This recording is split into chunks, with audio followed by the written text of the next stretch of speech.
All right, guys, welcome in. It is, I can't believe it, it's Monday. It is February the 10th, and we are just about 30 days away, guys. March 15th is Selection Sunday. I can't believe we're at that point already in the year. It's kind of crazy when you think about it, but we got a lot of college hoops to go over between now and then, and we got a couple of huge games tonight, too, that we want to break down for you. Welcome in, of course, Ralph Michaels, WagerTalk.com. And Drew Martin, also here from SportsMemo.com, two of the very best in college hoops that you will find at Sports Memo and, of course, at Wager Talk. So, guys, before we dive into limited cards, 16 on the board here tonight, let's do a quick recap of what we witnessed over the weekend. And, you know, Ralph, we're always talking about upsets and a little bit of the head scratching. What was the one game I think that stood out to you the most over this weekend? Well, it wasn't even an upset. It's just a team I follow close, and it was Ohio State. This was a team that looked as good as any in the Big Ten. And then, to go into Michigan and win, isn't great. But then just to get your socks blown off at Wisconsin. So not an upset. UCLA stands out, but as people know that follow the show, we've talked about UCLA and how they're improving under Cronin, and their defense is starting to work. And if they could shoot the ball, they're actually going to be a decent team. So, it seems the obvious to say UCLA, but the way Ohio State was down by 25 or 30 against Wisconsin just was baffling to me. How about you, Drew? Any one of the games stick out to you this week? I can go with the Battle of the Tigers in the SEC on Saturday. That LSU-Auburn game, man, that was a wild one. Each team at different points of the game I thought was almost for sure to win it. I'll tell you that, Joe, that home court advantage for Auburn is real. Auburn Arena gets wild. I personally don't think they're as talented a team as last year, and I think that I've kind of been pumping the brakes on fading Auburn a little bit just because I don't think the talent's there to make a Final Four run. But heck, I'm not looking to bet against Auburn at home, man. That is a for real team and something you really got to pump the brakes on if you're looking to step in front of. Yeah. Hey, Drew, I have a question for you, Drew.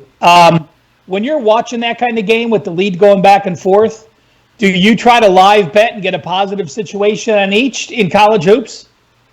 Yes, sometimes I do. For whatever reason, this past Saturday, I think I had a little bit more of my fan cap on, and I was just kind of watching as a fan. But yes, Ralph, actually, I think as a sports bettor, you can get a real advantage doing that. Catch a team that's a good free throw shooting team, maybe at home at a plus price towards the end. I would really like that profile in game live. Yeah, watching LSU melt away in the second half was definitely just, it was a bit head-scratching, but we've seen it before from them.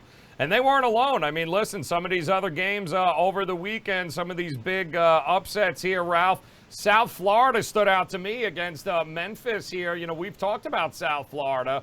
And, they got the job done on the road in Memphis, who's slowly fading away.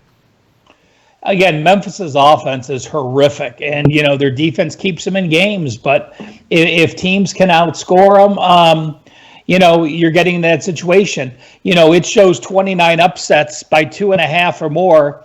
I think there was 46 total dogs of 1 point or more upsets on Saturday. So you're talking about one out of every 3 games on Saturday was won outright by the dog. Yeah, it's crazy. We also had some big covers from over the weekend as well. And when you start at the top there, Ralph, look at those.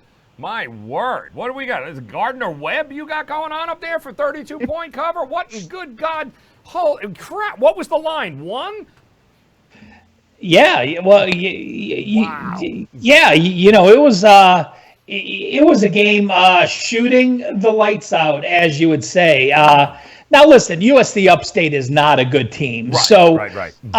But, it's one of those situations. Gardner Webb's not a good team. I wouldn't say, Gardner Webb, when I get into those teams that are 200 or higher, I am not going to lay points on the road. So Gardner Webb shot 64% from 2-point land compared to 34% for USC Upstate. Yeah, the asterisks, of course, guys, when you're looking at the overs here, that had a lot to do with overtime. And maybe none bigger than Duke, North Carolina, game of the weekend for a lot there, Drew, where people are still trying to debate on whether or not Duke got a free call there at the end in overtime. But you know what? North Carolina had the lead a couple of times there and weren't able to keep it.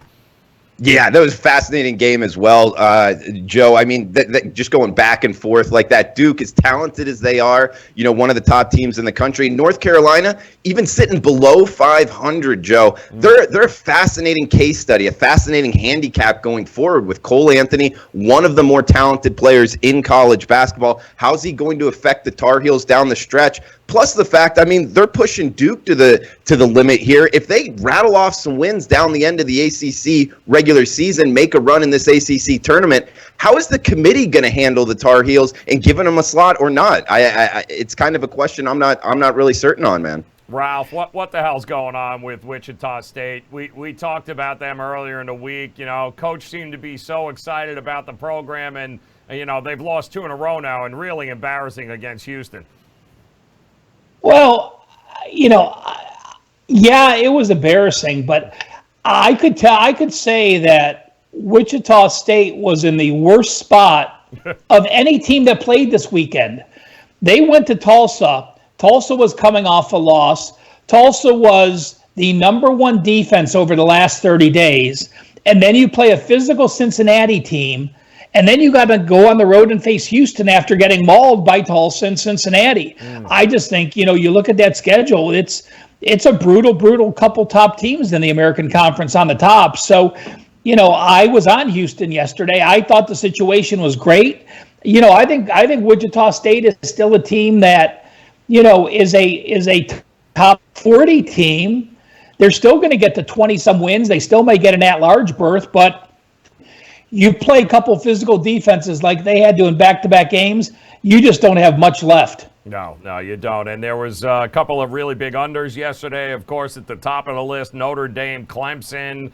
I don't get Notre Dame. They hit a whole bunch of overs, Ralph. Then all of a sudden they can't score, and they're on the road in Clemson. And next thing you know, it goes under by almost 21 points. Well, you're looking at a Clemson squad that, is one of the lowest teams as far as tempo goes. You're looking at a Clemson squad that has a top 40 defense. So, it really, when you get to those type of games, great. I mean, a top 40 team is probably not great in defense, but a very good defensive team at home, desperate off back-to-back losses, slowing the tempo. And really, whatever you get at halftime, I think that's what's going to control the pace. Yeah. Clemson, that Notre Dame-Clemson game with like 10 minutes to go in the first half was like 12-7. They had scored 19 points in 10 minutes. So, that pretty much is going to tell you the pace is going to stay that way the way the game starts. Yeah, don't even get me started about Virginia scoring 9,000 points this weekend too there, Drew. Unbelievable. This was a couple of big both Saturday and Sunday. Some names on this list that we have certainly seen before. Some guys, some real standout performances. And, of course, not all of these. Some of these were definitely not in overtime, Ralph. But there were a couple of standouts on here. And that Georgia Tech game against Pittsburgh, that was, once again, how many times we got to keep seeing this kid's name with Pitt? Yeah, we mentioned Weiskamp as well for Iowa. And, Skylar Mays is LSU's go-to guy. So you see he played 42 minutes, and that's going to take something out of you. One note that kept me off, Washington, I could have put Washington in the mix as one of the biggest head scratchers with their losses. And, they had now lost, I think, 5 in a row or 6 in a row at this point. And Ellaby, Washington State's best player, you see that he had 34 points in 37 minutes. Right. When I read today, he led them to that upset against Arizona State. And he was like on his deathbed with the flu. Not really his deathbed, but yeah, he was like getting IVs for the flu, and he came back and led him last week. So Ellaby, to me, gets a lot of credit for pulling the upset last week and then beating Washington. That's a huge win for Washington State. And it is. Kyle Smith is bringing that winning mentality over that he had at San Francisco the last couple of years. And for Washington State to be 14-10. have beaten Oregon, have beaten Arizona State, have beaten Washington. Things are looking up in Pullman. Yeah, no, and it's funny, Drew. Did you have one of those degenerate specials over the weekend? There, those late night 11 p.m. Eastern time starts here. Did you have any of those games you were following? You know, Joe, I'm always interested in the late night degenerate specials, but for whatever reason, Saturday night's card, nothing popped off at me, and I didn't want to force it because I've been having a good run with the late night degenerate specials. So actually, I had an early tip on Saturday, and it came through. And then the Sunday card, actually, I was a pass. I didn't want to force anything on Sunday either. So unfortunately, Joe, maybe tonight, but I didn't over the weekend. Ooh, love it. Boy, I'll tell you what, though. People thought, we talked last week, Joe, about Gonzaga. And we said, going to St. Mary's maybe, going to BYU maybe. I guess they shut us up pretty quick, didn't they? Didn't they? Yeah, big time. It's one of those weekends. We do have an interesting card tonight, guys. 16 games, 2 headliners we'll talk about. Of course, we do love our trends and angles as well here on the card tonight, Ralph. And I know you dug something up here. So what are we looking at on TNA tonight? Yeah, obviously, a smaller card. So a lot of these trends are coming from the added games, which some people can play and some can't. But, the one that jumps off to me is Hampton has now had 12 straight overs. They're an up-tempo team. They continue to push the pace.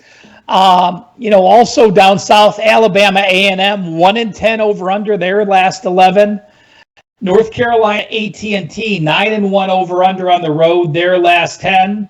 We're going to see Duke tonight, so I'm going to mention, I'm not saying this is an over game, but, Duke is 14-4 over under their last 18 games. And, I don't know if Baylor matters on the road or at home or whatever, but they're now 12-3-1 ATS on the road, as we'll talk about them tonight as well. Yeah, those 2 big games there, Florida State, Duke, and Baylor, Texas.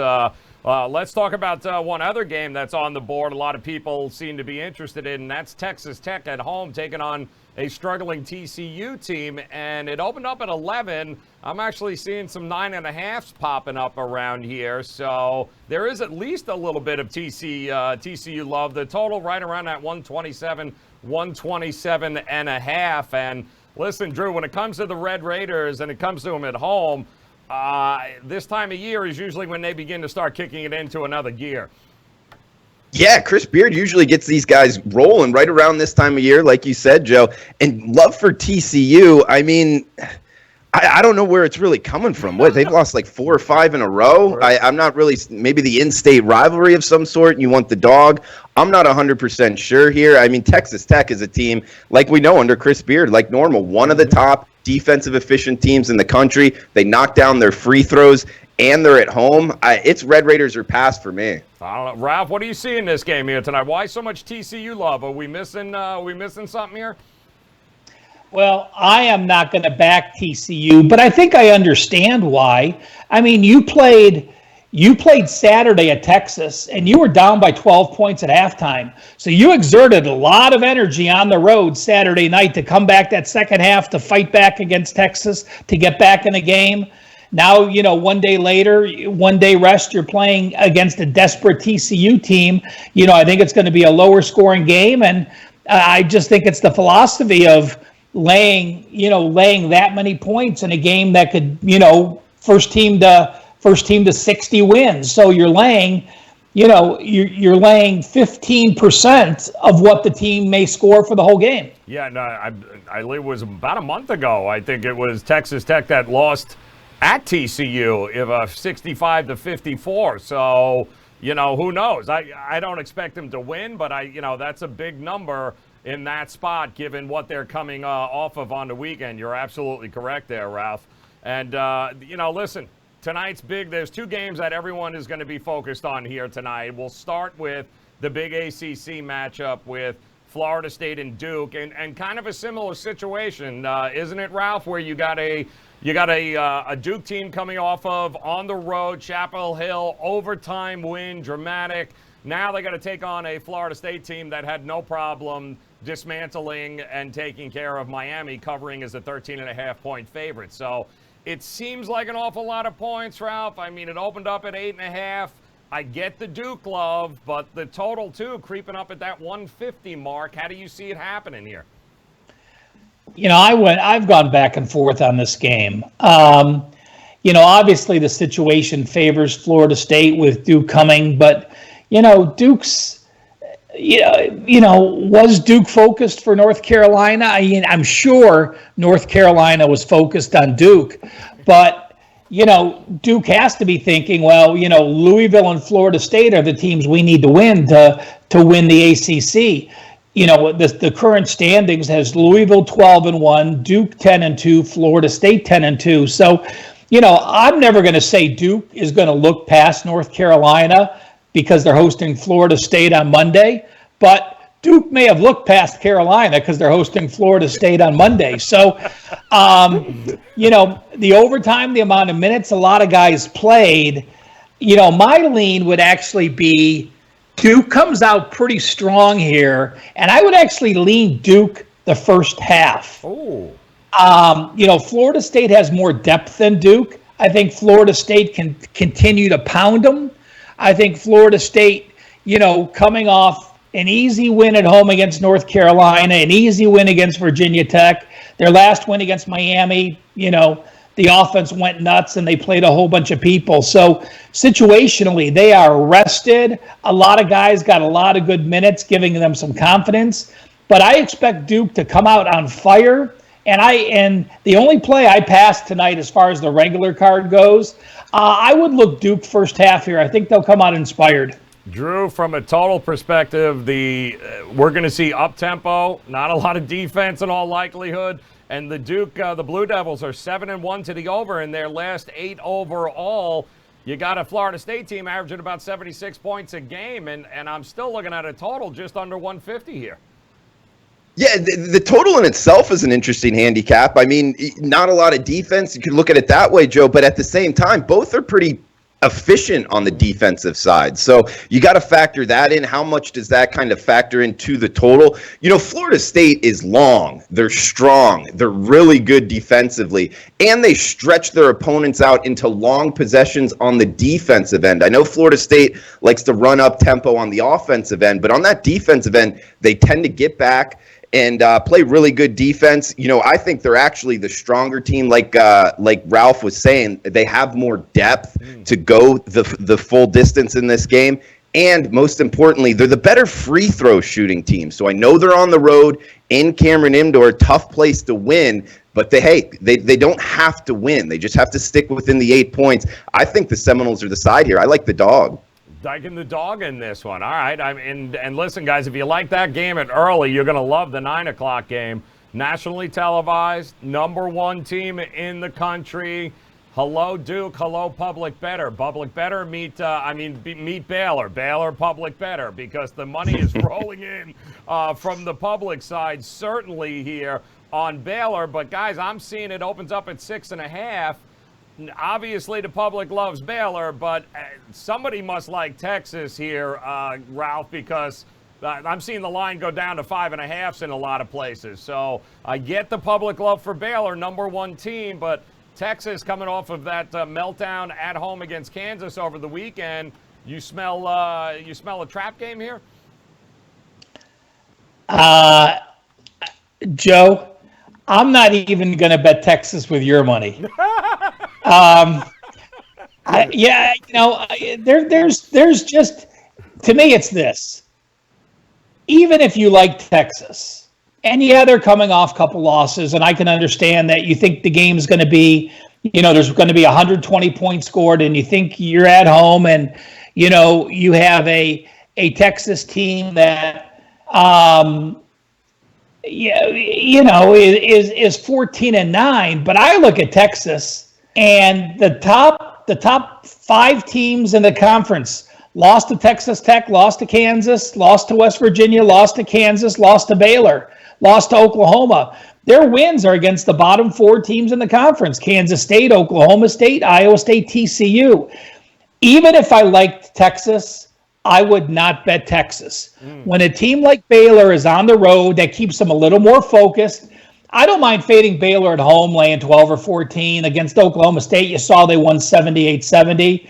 But on the road, and I'm laying single digits, to me, it's either I play Baylor with the run they're on, or I just pass. Because you have a top 5 defense, you have an elite offense, you have Mitchell at guard, and then Butler can take over. You're not big, granted. Texas does have a little bit of an edge with Jones and Sims 6'9" and 6'11", going up against 6'6" and 6'9". But again, I am not fading Baylor until they lose or I see some chink in the armor. There's no way I'm going to play against that elite group of top 20 offense and top 5 defense. All right, Drew. Ralph won't, but will you bet Texas with my money? With your money, sure, Joe. Nothing against you, but it's got a lot of it, Drew. So I understand that point. I was just gonna say it's a nice jacket, nice and that's nice shirt. You got it, kind of that got South Florida. Somebody's betting Texas, damn it. But look at the line. It's just, the Longhorns. I mean, what? They're 5-8 their last 13. Shaka Smart. I root for them. I just wonder if it's really going to happen there for him in Austin. For whatever reason, the mixture just doesn't look to be there. And like Ralph said, I mean, stepping in front of Baylor, you can call it a public side. It likely is, but a lot of times you got to remember these public sides can keep rolling for a little while. And the way that they offensive rebound, as talented as they are, obviously a national championship contender in Baylor. I'm just not looking to step in front of them at this point, Joe. Yeah, let's not remember this as well. Texas. How many teams in there in Division I? 353. Right. Texas doesn't get to the free throw line. Their free throws to field goals is 352, which means they just don't drive. They don't get people to follow them. They just shoot perimeter jump shots. And I'll tell you what. If you're one of those teams that just shoot perimeter jump shots,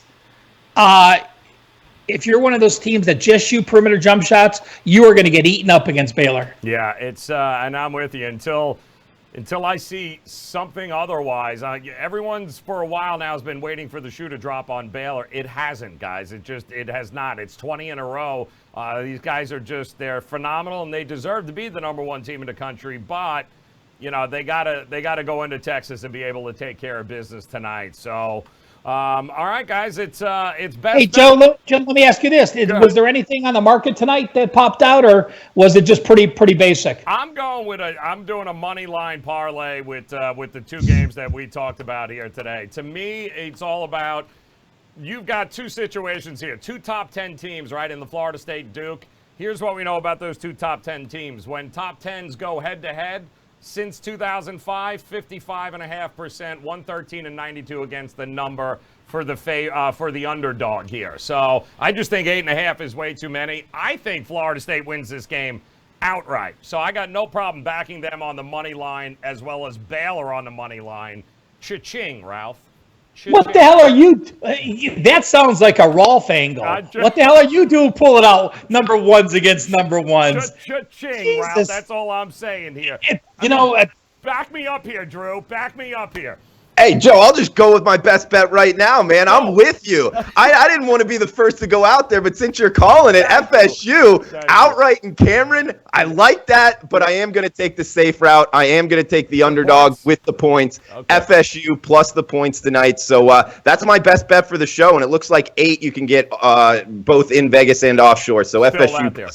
Yep. All right, I'm going to mention a situational play. Ooh.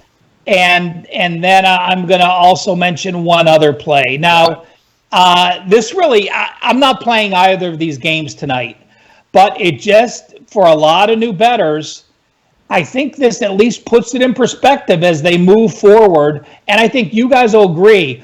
I did in the month of February because I looked at win percentages under 32%. So, when you get to February, if your win percentage is under 32%, you're a legitimate crappy team. Right. You could be December and have a win percentage under 32% and be a good mid-major team that just played a very difficult schedule. If you get to February and you're under 32%, then you are just a crappy team. So in February, teams that have a win percentage under 32% and are an away favorite of 2.5 or more. It makes complete sense. You're a crappy team. You're a road favorite.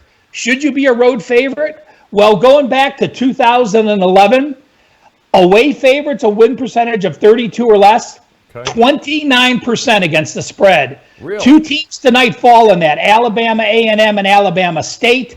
But that's something people could look about as we get later in these conference teams. If there's a shitty team that's an away favorite of over 2.5, do not back them. They are not a good play. Ralph, I have a question on that. What kind of sample size is that again? It's back to 2011. And including every time that's happened. Every time in February, Right. there's a win percentage of 32 or less. So a team has to have a win percentage of 31 or less, and they're a away favorite of 2.5 or more. Wow. Interesting. That's a huge sample size. Now let me ask you something, Ralph. You know, as I'm looking at the board here, we talked about Gardner Webb early on in the show. They were one of the top covers this week and kind of blew out their competition. But I'm noticing they're playing High Point tonight. They opened up as a double-digit favorite, but it's moving away from them in a hurry. Is this possibly one of these? They overextended themselves, maybe a little bit, played above their heads over the weekend, and people are fading them now. You know, I don't follow the Big South, and I have not watched a High Point game. I haven't even read a High Point game. You know, I know that this year they were supposed to have a handful of starters back. They, of course, High Point has Tubby Smith as their head coach. Right. So they have an experienced head coach. I remember going through when I was doing returning starters, they had a bunch of kids that were back. And I'm looking now, they must have had a bunch of injuries because they have 2 freshmen starting. They have 3 freshmen in their Todd deep. But, you know, they have John Michael Wright, one of the best players as a freshman in the country. So, you know, I don't know enough about the team to say that. I don't know if there's been injuries of late. You know, I do know that High Point has actually gone 4-4 their last 8 games.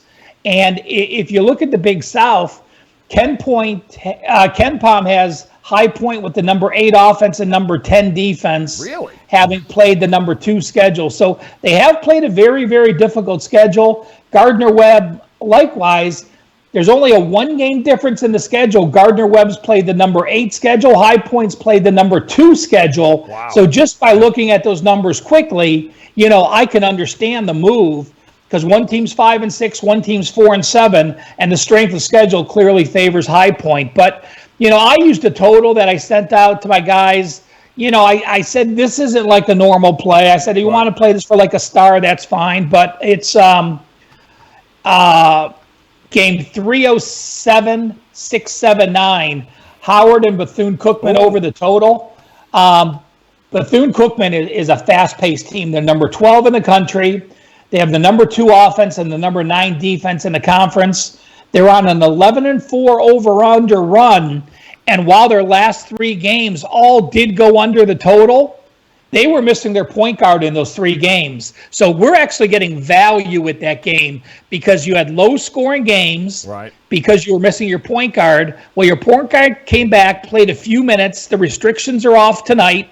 And Howard's gone 8-1 to the over their last 9. Teams run on Howard. They're number 18 on defensive tempo. So a fun bet for a unit. Howard and Bethune-Cookman over the total. All right, good. And I'm fading Mississippi Valley State. I'll just go on record. So we'll just I'm going to fade them. That's just the way we're going to do it with them. They are atrocious. So just a review here. Drew, I believe you and I are on the same page. I'm going to sprinkle a little something on the money line from Florida State. You are going to back them with the 8, correct? Absolutely. Let's go Knowles. That's student Knowles, man. It'd be hard for me to go with the under in this game, too. I'm going to be interested to see what happens with that. And, Ralph, you like Duke first half, rather, correct? I do. I didn't get to the window with it. So again, put it in perspective, because when we're talking Wednesday and Thursdays, Right. when we're giving out these opinions, we're likely getting to the window with these opinions. This isn't one I'm getting to the window with. Yeah, no, and it's a light card here tonight, guys, but certainly kind of sit down and must-watch television with these two tonight. Take on Baylor and Texas. Ralph's still not using my money to bet on Texas. That's good enough for me, man. I'm going Baylor all day long there. Hey, Joe, I have this to tell you about Mississippi Valley State. They suck. Go ahead. Well, at least they're Chicago State to be below them, so they're not the worst team. Okay. They're 2-21. One of their wins was against North American, so that doesn't count. Right. So really, they're one. North American? 1-21. Is that a real team? Yeah, it's an NAIA team. So there's no wonderful. on it. Yeah. They're 1-21. Right. And guess what? They play Alabama A&M tonight. Right. Their only win, they beat Alabama A&M on the road back on January 13th. Come on. North American. God, I can't. No way. Not with your money, Ralph. I can't back Alabama A&M. I can't do it. Guys, make sure you get to sportsbango.com. Hit up Drew. Plays are always available there all throughout the week. Ralph, of course, at wagertalking.com. Good luck with your plays tonight, and make sure you come back. We'll break it all down, get you ready for an entire slate tomorrow night as well. So, fellas, good luck with the plays. Thanks for stopping by, guys. We'll root FSU full game together tonight. Talk to you guys in 23. You got Peace, it. guys. Be good. Good luck, guys.